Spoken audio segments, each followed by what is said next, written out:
నమస్తే. ఇన్నాళ్ళు నన్ను సపోర్ట్ చేస్తూ, ఎంకరేజ్ చేస్తూ మీ ప్రేమని నాకు అందిస్తున్న ప్రతి ఒక్కరికి కృతజ్ఞతలు.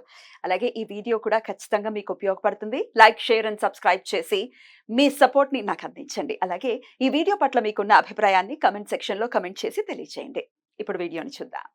నమస్తే, వెల్కమ్ టు అవర్ ఛానల్. నేను పద్మిని. ప్రస్తుతంతో పాటు ప్రముఖ ఆధ్యాత్మికవేత్త, వాస్తు జ్యోతిష పండితులు, లలిత ఉపాసకులు, వాస్తు జ్యోతిష శిక్షణ నిపుణులు బ్రహ్మశ్రీ నానాజీ పట్నాయక్ గారు మనతో పాటు ఉన్నారు. మాట్లాడతాం. సార్ నమస్తే. సార్ శ్రీమాత్రే నమః. సార్, జ్యేష్ఠ శుక్లపక్ష దశమి వస్తోంది. ఈ దశమిని చాలా చాలా విశేషంగా ఖచ్చితంగా జరుపుకునేటటువంటి రోజు. ఎందుకంటే అది దశపాపహర దశమి, గంగాదేవి ఉద్భవించినటువంటి రోజుగా కూడా చూస్తారు. ఎంతో కృషి చేసి భగీరథుడు తీసుకొచ్చాడు గంగమ్మని మన కోసం, ఆ సగర చక్రవర్తుల కోసమే కాదు, మనందరి కోసం కూడా. మన పాపాలు కూడా ప్రక్షాళన అవ్వాలి అని అంటే అమ్మ తప్ప ఇంకెవరు దిక్కులేరు. మరి దశపాపహర దశమిని ఎలా జరుపుకోవచ్చు? అందరూ వెళ్ళలేరు కదా గంగకి, కాశీకి వెళ్ళలేరు, లేకపోతే ఇంకొక ప్రదేశాలకు వెళ్ళలేరు. ఇక్కడ ఉండే ఎలా అమ్మవారి అనుగ్రహానికి మనం పాత్రలు అవ్వచ్చు? ఒకసారి మీరు. తప్పకుండా అమ్మా. సహజంగా అయితే వెళ్ళడం మంచిది. వెళ్ళలేని పక్షంలో మనకు శాస్త్రాలు చెప్పినటువంటిది ఏమిటంటే, ఇంట్లో ఉండేటువంటి ఒక దాంట్లో దానిలో కూడా మనం ఆ యొక్క గంగని ప్రార్థించినట్లయితే, ఆవాహించినట్లయితే ఇక్కడ వస్తుంది. ప్రార్థనేటువంటిది ఏమీ లేదు. అయితే ఆదివారంతో కూడినటువంటి దశపాపహర దశమి అనేటువంటిది ఎటువంటి ఫలితం ఇస్తుంది అనేది తెలుసుకోవాలి. ప్రత్యేకంగా ఇప్పుడు ఉండేటువంటి సూర్య భగవానుడు 16వ తేదీకి పర్టికులర్ గా మనకి మిథున రాశిలోకి ఎంటర్ అవుతాడు. కరెక్ట్గా జస్ట్ మిథున రాశిలోకి ఎంటర్ అవుతాడు. ఎప్పుడైనా సరే సూర్య భగవానుడు కనుక మిథున రాశిలోకి ఎంటర్ అయ్యాడు అంటే ఆయన ఇచ్చేటువంటి ఫలితాల్లో పర్టికులర్గా అది మనకి ఏదైనా ఒక పని అవ్వాలంటే ఆ పని నెరవేరడానికి భగవత్ అనుగ్రహాన్ని కలిగిస్తాడు అక్కడ. అందులో ముఖ్యంగా దశపాపహర దశమి వచ్చింది ఆ రోజు. అంటే ఇక్కడ గంగాదేవి యొక్క అనుగ్రహము, ఒక సూర్యుని యొక్క అనుగ్రహము, ఈ రెండు కూడా కలుగుతున్నాయి. దాంతోపాటు భగవత్ సంబంధించినటువంటి పూజలు ఏమైనా చేస్తున్నాం. చాలా మంది చూడండి, ఒక్కోసారి అబ్బా నేను ఆ పూజ చేశాను పెద్ద ఫలితం రాలేదండి, ఈ వ్రతం చేసిన ఫలితం రాలేదు అంటుంటారు. అంటే వెంటనే ఫలితాన్ని ఎక్స్పెక్ట్ చేస్తుంటారు. లైట్ వెలిగినట్టుగా. అది కామన్. ఎందుకంటే మనిషి యొక్క ఆలోచన దాంతోనే చేస్తున్నాడు. ఇది రావాలని నేను చేస్తున్నాను అనుకుంటున్నాం, కానీ మనము ఎంతో అదృష్టం కదా చేయడం అనేటువంటి కోణంలో చేయట్లేదు, భావంతో చేయట్లేదు. ఇప్పుడు చిన్నపిల్లడు ఉన్నాడు, వాడిని పట్టుకొని వాడికి ఏదో తినిపిస్తాం. వీడు తినిపించినందుకు నాకు వీడు తిన్నాక రేపు పొద్దున నాకు ఇది కొనిస్తాడు పెద్ద అయ్యాక అనుకోదు, తింటున్నాడు చాలు అనేటువంటి భావంతో తినిపిస్తాం. అబ్బా ఎంత హ్యాపీ అవుతుంది. అలాగే నేనేమంటానంటే, నీకు ఆల్రెడీ భగవంతుడు అన్ని ఇచ్చేసాడు. ఇచ్చినందుకు కృతజ్ఞతతో నువ్వు దశపాపహర దశమి వచ్చినందుకు ఆ రోజు సూర్యుడిని ఉపాసించు, లేదా విష్ణువుని ఉపాసించు, గంగాదేవిని ఉపాసించు, బాగుంటుంది. ఎందుకు?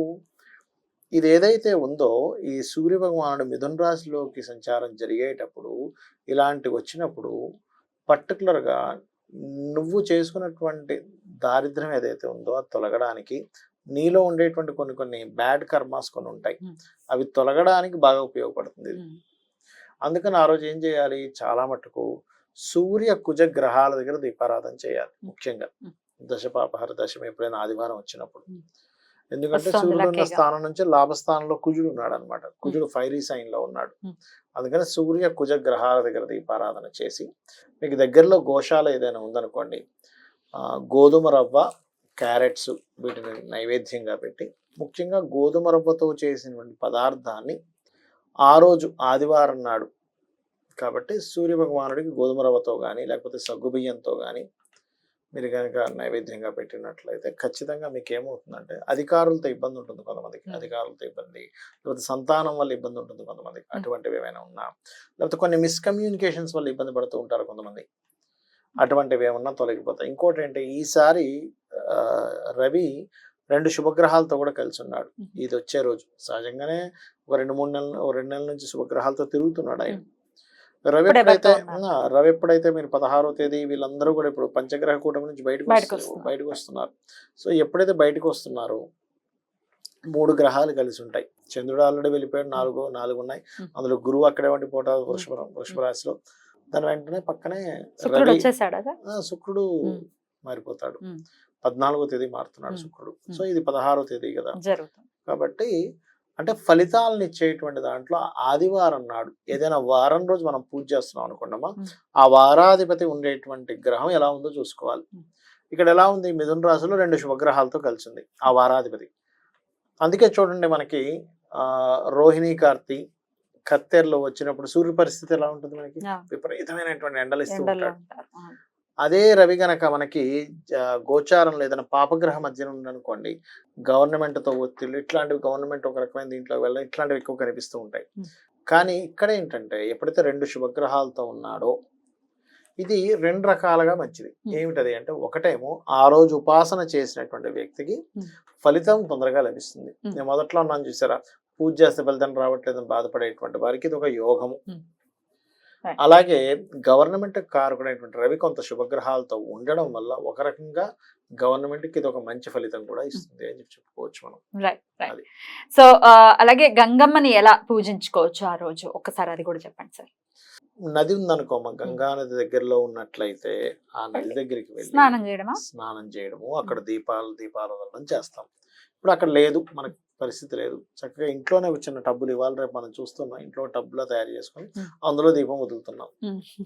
దీపం నదిలో ఎందుకు దీపం వదులుతామంటే, దేవుడి దగ్గర ఎలా అయితే దీపం పెడతామో నదిలో వదులుతున్నాం మనం, అలా వదలడము. అలాగే గంగాదేవికి సంబంధించిన కొన్ని స్తోత్రాలు ఉంటాయి, అదేదో స్తోత్రం చేసుకోవడం, ఇంకా నైవేద్యం పెట్టడం, గంగాదేవికి పెడుతున్నాను అనే భావంతో నైవేద్యం పెట్టడం చేయడం. తప్పకుండా. అలాగే గంగాదేవి అవతరణకి సంబంధించినటువంటి విన్నారో వినలేదో, రామాయణ అంతర్గతంగా వస్తుంది కాబట్టి ఎప్పుడైనా ఇప్పటిదాకా వినలేదు అనే వాళ్ళు అట్లీస్ట్ ఇప్పుడైనా వినటం మొదలు పెడితే, సగరుల్ని ఎట్లా అయితే అతను సగరులందరూ పాపం 60,000 మంది అలా దూది కుప్పల్లా భస్మం అయిపోతారు. ఈయన ఎంత కష్టపడి తెస్తాడో, వస్తూ ఉంటే మళ్ళీ ఎన్నో ఆటంకాలు, జగన్ మహర్షి మింగేస్తాడు కాసేపు, మళ్ళీ ఆయన అయ్యా వదలండి స్వామి అంటే ఆయన వదులుతాడు. చాలా కష్టపడ్డారు స్వామి మాత్రం. అంటే ఆ ఇష్వాకు ఆ ఘట్టం వింటుంటే ఎంత బాగుంటుంది. ఇష్వాకు వంశమే చాలా చాలా అసలు అపర యోధులు. అసలు రాముడు పుట్టాడు అని అంటే మామూలు విషయం కాదు, అంతకు ముందు కూడా గొప్ప వాళ్ళే ఉన్నారు. అంటే ఆ వంశం ఎంతో పుణ్యం చేసుకుంటే గానీ భగవంతుడు ఆ వంశంలో జన్మించాడు. అంతే అంతే సార్. ఇప్పుడు చాలా మందికి తెలుసుకోవాల్సిన విషయం ఏంటంటే, నేను ఈ పూజ చేశాను అయిపోవాలంటే, ఈ పూజ నువ్వు ఎంత నిష్ఠతో చేసావు అప్పుడే కదా ఫలితం వచ్చేది. అక్కడ భగవంతుడు పుట్టడానికి ఆ వంశాన్ని మొత్తం చూసుకున్నాడు, వీళ్ళకి ఎంత పుణ్యం ఉంది, నేను ఇక్కడ జన్మించాలి అంటే.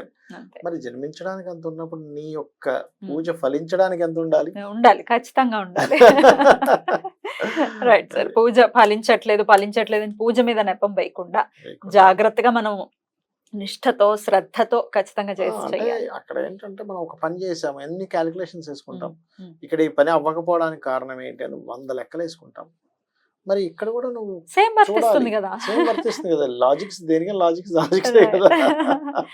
గంగమ్మ అనుగ్రహం ఖచ్చితంగా పునీతులు అవ్వాలి అని అంటే, పాప ప్రక్షాళన అవ్వాలి అంటే గంగమ్మ అనుగ్రహం ఏంటంటే, గంగా నది యొక్క పూజ ఎవరైతే చేస్తారో మెయిన్ గా పాపాలు పోతాయి. డెఫినెట్ గా ఆవిడ పుట్టిందే పాప ప్రక్షాళన చేయడానికి. మనకి చనిపోయిన తర్వాత అస్థికలు కలుపుతారు చూసారా, కలపడం మనమే చేసుకోవాలంటే గంగే చెమనే చేవ, అది అందరికీ తెలిసిందే. ఆ మంత్రం చేసుకుని చక్కగా స్నానం చేసుకోవచ్చు. చాలా చక్కగా వివరించారు సార్, కృతజ్ఞతలు. నమస్తే. శ్రీమాత్రే నమః.